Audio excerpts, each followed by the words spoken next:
Agora é a hora da nossa inovação, então eu quero convidar uma pessoa muito querida, né, que é o Rodrigo Menezes, para subir aqui, enquanto eu educadamente leio a biografia dele. Vou me funcionar. Rodrigo Menezes é mestre em Direito Empresarial pelo EE, Instituto de Empresas da Espanha, especializado em Venture Capital pela UC de Berkeley e possui uma vasta experiência nas áreas de fusões e aquisições, Venture Capital e Private Equity, assessorando clientes em seus processos de investimento e de compra de venda de empresas. Obrigada por estar com a gente mais um ano, Rodrigo. Maior prazer ter você aqui. Como eu já disse antes, Rodrigo é um dos nossos palestrantes mais bem avaliados, então a gente resolveu inovar e vamos fazer um monte de perguntas aqui para o Rodrigo. Você quer sentar ou quer ficar de pé? Se quiser. Você fica no meio e eu fico aqui no cantinho. Então pronto. Você é a estrela e eu não. Aqui, ó. Pronto. A gente recebeu um monte de perguntas. Eu vou começar fazendo, então, Vambora. Pela ordem. Vamos lá, tá? Quem se identificou, eu leio. Quem não, não. Quer dizer, não leio o nome, porque não tem nome. Então, a primeira pergunta para o Rodrigo é: quais as opções para investir em startups e proteger o patrimônio? E aí já vem junto, qual é a melhor para o investidor e empreendedor? Então, desculpa, quais são as opções para investir em startups e proteger o patrimônio? Qual é a melhor para o empreendedor e para o investidor? Tá. Bom, boa tarde, primeiro. Obrigado, prazer estar aqui, pessoal. Obrigado, Maria Rita, bacana.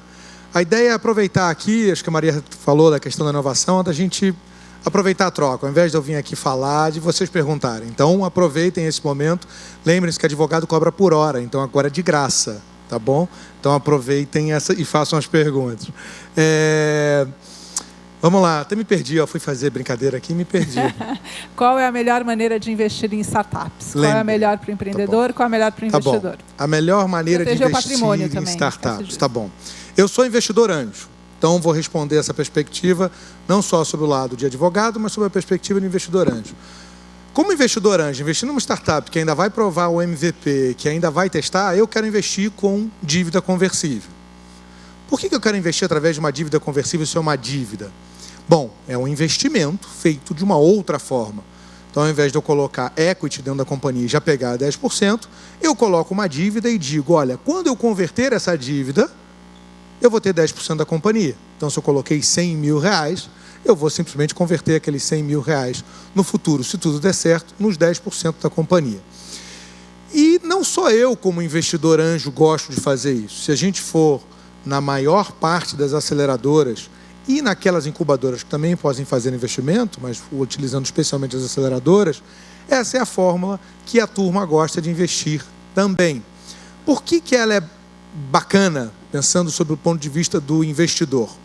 Porque a gente tem aqui a turma da Justiça do Trabalho, que vocês gostam dela, que a gente adora ela.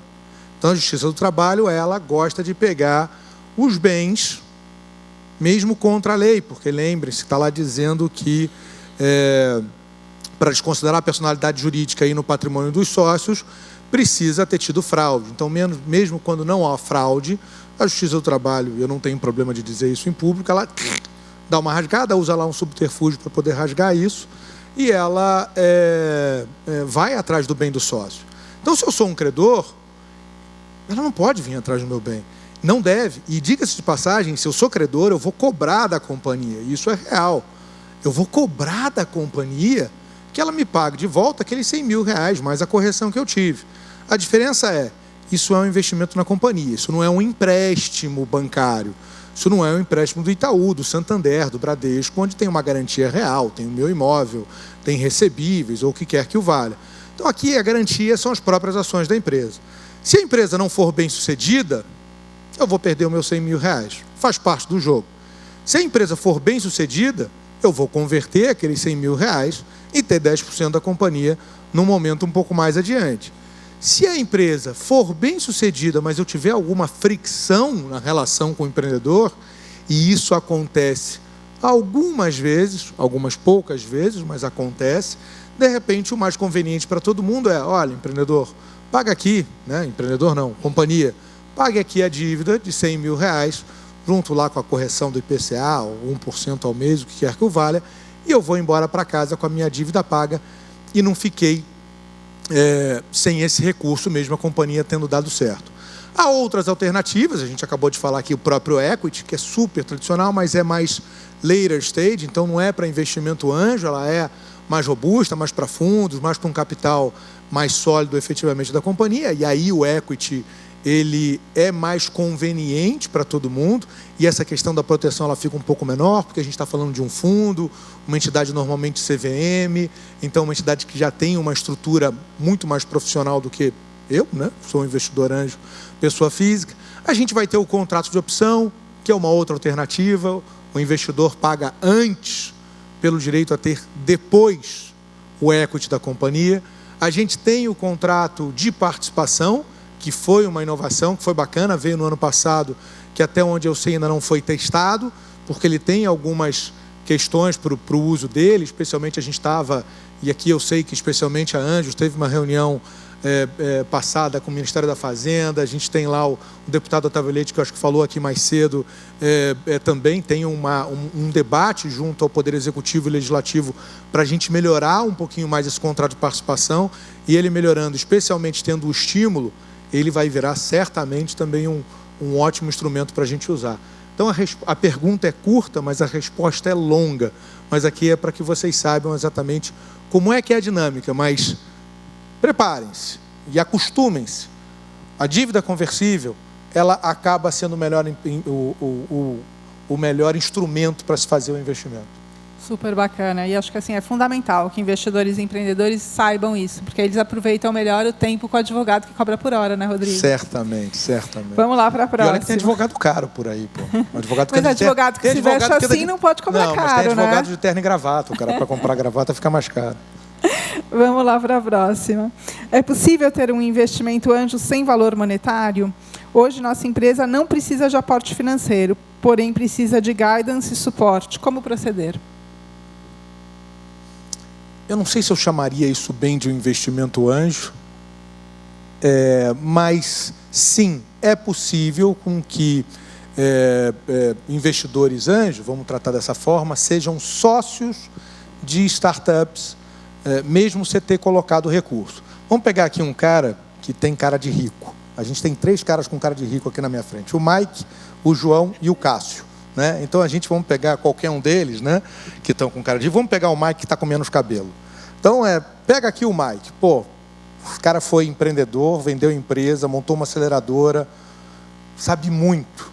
Pô, ter 5 minutos, ou 50 minutos, ou 500 minutos do Mike, vale muito. Esse cara sabe o que tem que fazer para levar uma empresa, já errou, já acertou. Putz, tem muito valor. Então, de repente, ele vê valor na minha startup, vamos supor que eu tenho uma startup chamada Rodrigo Limitada, e ele, de alguma forma, fala, poxa, Rodrigo, olha, estou encantado aqui com o teu negócio, e a gente vê semelhanças entre a escolha de vida dele profissional e aquilo que eu estou fazendo. E aí, Mike, poxa, olha, cara, eu quero ter o teu advisory, eu quero ter a tua mentoria, mas eu não quero só 1 hora sua. Eu quero mais tempo teu. Você topa aqui em que você vai ser o meu mentor, você vai ser o meu advisor e você vai ter por isso 2% da companhia? O Mike pode topar. Bom, o não eu já tenho, né? O cara não tem tempo, fica entre aqui, Estados Unidos, está viajando, investindo em um monte de empresa, e de dizer, poxa, mas talvez seja super conveniente. Ele fala, cara, essa startup do Rodrigo Limitada, eu acho que ela tem um futuro super bacana. Vou fazer. Tá bom, topei. Então, sim, a resposta é possível, mas eu estou exemplificando com essa dinâmica para que vocês entendam que não é o mais comum. A gente não está dando um tratamento de investimento anjo para o Mike. A gente está dando um tratamento que esse é o real smart no money, né? É um smart money, ele vai lá e coloca um recurso mínimo, mas onde o que vale muito mais é a falta de cabelo dele. Esse cara tem experiência, poxa, para dividir comigo e levar a minha startup para o próximo passo. E é legal, né, Rodrigo? Você ter mentores, ter advisors é super bacana, mas acho que uma coisa que vale a pena ressaltar é que tem que combinar antes, né? Ter claro entre as partes. Deve dar até para fazer, eu nunca vi isso muito bem, mas deve ter até um contrato para fazer esse tipo de conversa, se a coisa ficar mais séria e você quiser dar uma participação para esse investidor, para esse seu mentor, tem contrato para isso também, não tem? Advogado arruma contrato para tudo, né, Maria Rita? Então a gente tem um contrato para tudo. Mas dito isso, sim, tem, claro que tem. Mas acho que você tocou no ponto crucial, que é o combinado não sai caro, né? Então, olha, tá aqui, eu sou mentor da Endeavor, tá bom? E eu dou mais ou menos 6 a 8 mentorias para a Endeavor por ano. onde tem lá uma dedicação de tempo para um empreendedor Endeavor, para falar, olha, puxa, o que a gente faz aqui, modelo de negócio, o que tem de risco jurídico, alguma outra questão. Isso é a Endeavor, uma entidade tal como a Anjos de fomento, tal, de empreendedorismo, ali não tem nada. Ou eu tive um papo com o Mike, mais uma vez, foi 1 hora de papo, pô, que bacana que o Mike deu 1 hora do papo dele, do tempo dele para mim. Mas eu quero mais do Mike, eu tenho que combinar esse jogo, eu não posso esperar que o Mike esteja ali à minha disposição. E, inclusive, a gente tem um limite, aqui no painel anterior estava falando sobre a questão do empreendedor brasileiro, né? A gente tem que aprender a valorizar aqueles caras que estão no nosso entorno, né? Porque vou aqui pegar o lado bom e o lado ruim. Poxa, eu quero me aproveitar do Mike o máximo possível e da experiência dele. Ah, bom, pô, mas deixa eu ver o quanto o Mike aqui me atende, pô, sem eu ter que dar nenhum equity para o Mike. Não. Mike, cara, vamos topar aqui o jogo, ó, 2 vezes por ano, e aí não tem nada, pô, eu preciso da tua ajuda, é bacana, eu quero colocar que você está lá no meu Board of Advisors, e não tem nenhum equity. Ô, Mike, cara, gostaria muito da tua disponibilidade. Vamos marcar, olha, 1 vez por mês, onde a gente vai discutir, você vai me ajudar a modelar produto, e por isso você vai ter 1% no primeiro ano, e depois, se você continuar com a tua disponibilidade do tempo, você tem outro 1% no segundo ano. Olha só como é que é uma espécie de um stock option aqui, só que já não é mais para empregado, não é mais para executivo, mas não deixa de ter valor se é para um advisor, quase um investidor anjo, como o Mike. Super bacana. E acho que essa frase que o Rodrigo falou é fundamental. A gente tem que valorizar quem ajuda a gente, né? Tem que dar valor para as pessoas. E tem muita gente boa e bacana e do bem que é disponível e ajuda muita gente. E a gente tem que dar muito valor para essas pessoas. Vamos para mais uma? Bora. Temos um ciclo virtuoso de empreendedorismo no Brasil. Como cuidar para que a equação demora em um retorno mínimo dos founders versus remuneração adequada dos investidores no médio prazo não quebre esse ciclo? Tá. Se eu entendi bem a pergunta, eu acho que está falando sobre alinhamento de interesses entre os investidores e os empreendedores. Nós já vimos lá no escritório, ou melhor, vemos com alguma frequência, razoavelmente comum, não é a maior parte dos casos, falar, poxa, de algum anjo novo tentando entrar dentro de investimentos em startups. Por quê? Porque virou trend, poxa, é bacana. Né? Agora investir em startups, esse negócio deve dar dinheiro pra caramba e tal, os retornos são altos. E a gente vê, literalmente, isso acontece mesmo, do investidor anjo colocando recurso, querendo ter um retorno rápido. Não tem retorno rápido em investimento anjo. Por definição, não há retorno rápido. Então, se esse é o tipo de investidor que você está trazendo para a tua empresa, não traga, ele não é investidor anjo. Ah, mas é o único acesso, é o único recurso que eu tenho. Bom, então, se é essa a tua alternativa, desculpa a falta de alternativas, talvez o seu projeto não seja tão bom, mude. Porque aquele cara que está entrando, ele não é exatamente o investidor que você quer para a sua companhia. Então, o alinhamento ele tem que ser feito na largada. O investidor anjo das redes, que é óbvio, anjo do Brasil e de outras redes profissionais, esse cara sabe como é que é a dinâmica do jogo. E o empreendedor, desculpa, tem que saber também. De falar, porque às vezes você pode cruzar com um anjo que não seja sofisticado do ponto de vista do processo de investimento, o primeiro investimento dele, mas isso não significa que ele tenha valor. E cabe a você, empreendedor, de dizer, olha, pessoal, o anjo, tem aqui uma dinâmica de investimento que a gente vai ficar sentado pelo menos 5 anos se tudo der certo e for rápido pra caramba. Que a tendência é de ficar ali 8 anos ou mais. E o retorno vai ser bem mais adiante. Então, cabe ao empreendedor também colocar um pouco dessas regras na mesa e de apresentar materiais para esse investidor anjo, se ainda fizer sentido ter esse investidor anjo no teu cap table, na tua sociedade, no teu equity. Então, acho que essa questão do ciclo, de quebra de ciclo, eu não vejo, por causa de alguns erros, e acontecerão ainda, já aconteceram e vão acontecer mais, você não tem uma quebra de ciclo por causa disso, não é porque apareceu um picareta empreendedor ou um picareta investidor que a gente vai continuar tendo gente boa fazendo o processo de investimento correr corretamente. Então, eu não vejo esse paralelo, mas sim o alinhamento anterior faz muita diferença. Acho que isso que o Rodrigo falou é perfeito. E às vezes tem gente que fala para mim assim, tem investidor demônio, não é investidor anjo. Você já ouviu isso também, né? E aí, não é porque eu defendo os investidores, porque todo mundo sabe que eu defendo mais o empreendedor do que o investidor. E aí o que eu falo é assim, não, tem empreendedor que não escolhe. Se o investidor é ruim, por que você vai pegar um investidor ruim? Então, o empreendedor tem que escolher. Tem um caso de uma turma aqui no interior de São Paulo, que esse também pode ser, nesse caso até, eu acho que era investidor diabo, a turma fez um investimento através de um empréstimo. Não era um empréstimo conversível, era um empréstimo. Então, não era um empréstimo conversível em participação societária. Era simplesmente um empréstimo. E a preocupação era tão grande com o recebimento daquele empréstimo que eles se esqueceram de proteger o mais relevante da empresa, que era a propriedade intelectual. Chegou um novo investidor, tentou negociar com aquele investidor, ou credor, vamos chamá-lo de credor anterior, tentou negociar, não abriu mão, porque obviamente não tinha recurso, era até um valor substantivo de investimento anjo, e o cara queria receber e declarou, inclusive, a dívida vencida. A propriedade intelectual saiu da companhia e foi para um outro CNPJ. Pô, Rodrigo, os caras fizeram numa fraude, né? Não tinha nada que impedisse isso de acontecer. Não tinha nenhuma proteção, inclusive, em relação aos próprios sócios fundadores da companhia. O investidor anjo foi tão... Pode falar, eu deixo. Não, foi desconhecedor. O investidor anjo foi tão assim, desconhecedor, né, da dinâmica, que o cara ficou sem receber. A empresa está indo bem, em algum momento talvez ele venha a receber por causa do aporte que vai voltar para essa própria companhia. Mas o investidor errou. E de falar, mas o empreendedor também não errou quando deixou aquilo?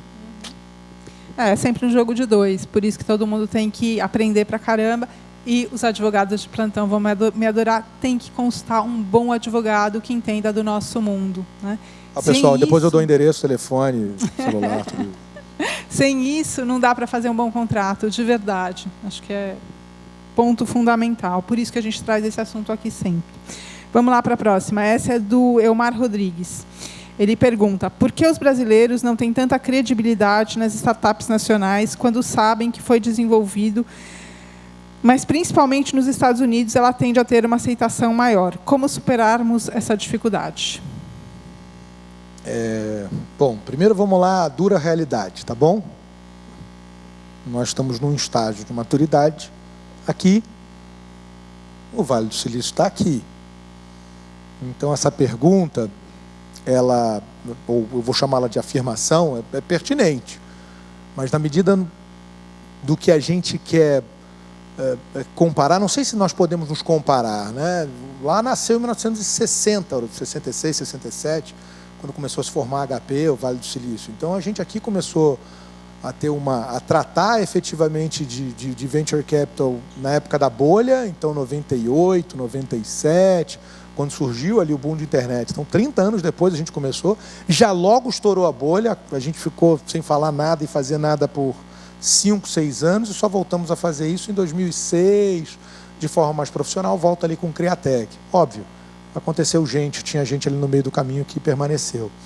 Então, acho que tem primeiro uma diferença de maturidade, né, do mercado americano, o mercado israelense, o mercado chinês, enfim, que é super acelerado. E eu vou contar uma história aqui, que a gente ouviu lá num congresso que eu estava antes, que era sobre o Paulo Veras, que é o fundador da 99. Então, essa é uma história que ele contou publicamente e dá para eu trazê-la aqui para vocês todos. Eles receberam o maior investimento de uma startup brasileira, né, classicamente conhecido, $200 milhões, da Didi e do SoftBank. E eles têm um concorrente indiano, se eu não me engano, que chama Ola, que recebeu $1,1 bi. Mais ou menos da mesma turma. Didi e SoftBank também entraram na rodada, se eu não me engano. Ou um, ou outro, ou os dois. Não vou lembrar com precisão. E o que o Paulo trouxe de falar, as minhas métricas de 99, elas eram melhores do que as métricas da Ola na Índia. A diferença era, aqui existe um custo que ainda está se pagando. Então, o volume de recursos que entrou para dentro da 99 foi infinitamente menor do que o da Ola, pelos mesmos investidores, porque a dinâmica de mercado é diferente, o tamanho de mercado, o momento de país, lembre-se, ele de alguma forma reabriu, a gente ainda estava na crise, foi janeiro desse ano que entrou a Didi, depois acho que em maio entrou o SoftBank, que terminou na rodada, Então, momento difícil. A gente tem um preço também que a gente está pagando pelos nossos erros de macroeconomia, de microeconomia, e que isso, o tempo, e a gente fazendo as coisas certas e da forma séria, vai levar. Mas a gente vai ter que esperar um pouco de tempo também. Legal. A gente está começando a ficar, falando em tempo, a gente está começando a ficar sem tempo. Tem muita pergunta, eu vou escolher algumas aqui agora e depois já vou te fazer um convite para você e para os outros advogados que são parceiros da gente, para a gente gravar uns videozinhos de YouTube para responder as outras. Não fica bacana? Fechou. Vou colocar lá. Vamos tentar pensar em umas que estão mais ligadas a esse universo do jurídico, né? Acho que tem uma pergunta aqui do Felipe Mattiusi, que ele pergunta: em um empréstimo conversível, em que momento deve se fazer o valuation a fim de converter tal empréstimo em participação? Vamos lá. O empréstimo no Brasil, a gente faz o valuation na hora que a gente está assinando o empréstimo conversível. Então, se eu estou colocando 100 mil reais, quando a gente assina, eu digo, olha, esses 100 mil reais valem 10%, ou melhor, valerão 10% da companhia no momento da conversão. Em mercados mais maduros, mas na verdade eu me refiro exclusivamente a dois, porque nem mesmo Inglaterra, França, especialmente Israel, Estados Unidos, daqueles que a gente conhece mais, você deixa o valuation ser definido pela rodada posterior. Então, tentando colocar aqui de uma forma mais didática, ao invés da gente definir que esses 100 mil valem 10%, esses 100 mil vão valer um percentual em função da próxima rodada, assumindo que vai ter uma próxima rodada que, por exemplo, traga um valuation de 5 milhões. E ali, obviamente, a gente vai aplicar algum benefício para mim, que entrei lá naquele comecinho, quando ninguém ainda apostava na companhia. Então vai ter um desconto sobre aquele valuation de 5 milhões, ou eu vou ter um cap, não vou nem chegar nos 5 milhões, eu vou parar em 2. Então, algum benefício tem que ser dado para mim. O que define claramente, independentemente dessa dinâmica que eu coloquei, que no Brasil e na maioria dos mercados, exceção feita, repito, Estados Unidos, Israel, não é nem Estados Unidos, Vale do Silício, Austin, ali Nova York, Boston, em algumas cidades também isso não funciona. É a qualidade da startup. Pensa que tem aqui uma startup chamada Cadeiras Limitadas e o Mike, o João e o Cássio querem investir separadamente. Pô, peraí. Então eu tenho aqui, a minha startup está atraindo muito investimento, tem gente que está interessada, eu estou construindo algo interessante, então talvez eu consiga condições melhores para negociar esse valuation numa largada, etc. Então, mas isso é uma exceção. E até muito provável de dizer, poxa, como ainda é uma startup, agora vamos voltar para a vida como ela é, pô, esses caras aqui se conhecem, fazem co-investimento juntos, sabem o que um tem de melhor e de pior, de falar, ó, Cássio, você conhece disso, o João, o Kepler daquilo e o Mike daquilo outro. Pô, por que nós três não investimos juntos e capturamos o ganho de 3 investidores que vão fazer startup e super mais adiante? Então vamos tratar com a realidade do Brasil e do mundo, repetindo, menos Israel e Estados Unidos, que ela diz, olha, a métrica, o valuation a gente define na largada, em geral. Super bacana. E vou convidar todo mundo já para, assim, não ir embora antes do final, porque a gente vai falar pra caramba de valuation no finzinho da conferência. Então, fiquem com a gente até o final, né? A gente faz aquela estratégia de pôr uns assuntos super quentes. A gente tem isso e o lançamento de um projeto super inovador para vocês verem no finalzinho. Deixa eu juntar 2 perguntas em uma, Rodrigo. Bora. Uma pergunta é: qual é a tua sugestão de processo de captação de investimento para uma startup que, apesar de potencialmente transformadora, depende de um razoável capital para poder realizar um piloto decente, em função de depender de hardware que precisa ser adquirido? Do Paulo Montini. E tem um outro que não se identifica, que pergunta: como passar a ideia ali em startup sem um investidor anjo? Vamos começar aqui dizendo que o ideal, e isso vai soar contraditório numa conferência de anjo. O ideal para o empreendedor é não ter investidor nenhum, né? Então é o empreendedor começar a empresa, montar, terminar a empresa com o percentual que ele começou. E aí vai lá, vende a empresa, nunca vende a empresa porque a empresa é uma grande geradora de caixa, não tem sócio nenhum para dar satisfação. Esse é o mundo ideal. Será que é o mundo ideal? Agora eu vou me contradizer. Não sei, né? Lembra da história aqui que a gente falou do Mike, lá do Cássio? Talvez eu consiga chegar muito mais longe se eu tiver essa turma. E não só consiga chegar muito mais longe, como eu vou chegar muito mais rápido lá. Então, tentando endereçar aqui essa primeira pergunta, me perdi no meio dela, acabou. O cara quer pegar muito, ele precisa de muito dinheiro porque ele quer desenvolver rápido. Lembrei, do dinheiro. Endereçando a primeira pergunta, do dinheiro, de falar, a gente quer o dinheiro, mas ele precisa vir da forma certa. Se eu não me engano, tem uma aceleradora, eu acho que chama IFAB, porque ele aqui na pergunta falava de hardware, foi essa lembrança que eu estava lembrando, que eu estava trazendo. Investir em hardware, obviamente, demanda muito capital. E você hoje, eu além da IFAB, hoje, por uma coincidência de manhã, uma grande corporação brasileira, uma das 10 maiores, estava lá no escritório justamente para montar um laboratório de hardware. A gente estava discutindo como seria essa montagem, isso deve acontecer em 2018, final de 2018. Então, porque está se vendo oportunidades de hardware, mas a questão realmente demanda muito capital. Então, eu olharia aqui do seguinte, vamos na primeira constatação que a gente fez. Dá para eu fazer isso sem investidor? E, de repente, tem uma linha do PIP, que o Nakagawa falou, ou tem uma linha do BNDES, ou tem uma linha da FINEP, que elas são linhas justamente voltadas para empreendedores dessa natureza. Óbvio, tem que apresentar para o BNDES, para o FINEP, ou para a FAPESP, ou quem quer que o valha, projetos sólidos, assumindo que eles tenham essa linha. Para quê? Porque você, de repente, consegue uma linha de crédito subsidiada para montar a parte de hardware da sua companhia. Vamos para a segunda afirmação? Não, olha, eu não tenho isso aqui tem hardware.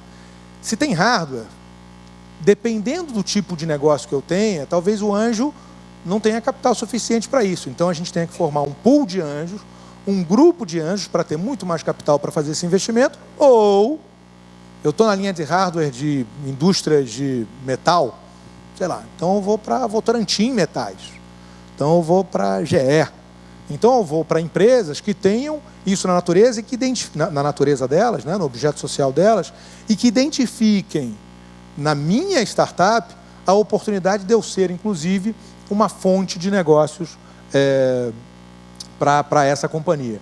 Então, acessar o capital das empresas, que especialmente nesse momento descobriram que elas precisam ir para as startups, também é conveniente para quem está fazendo o investimento que usa hardware.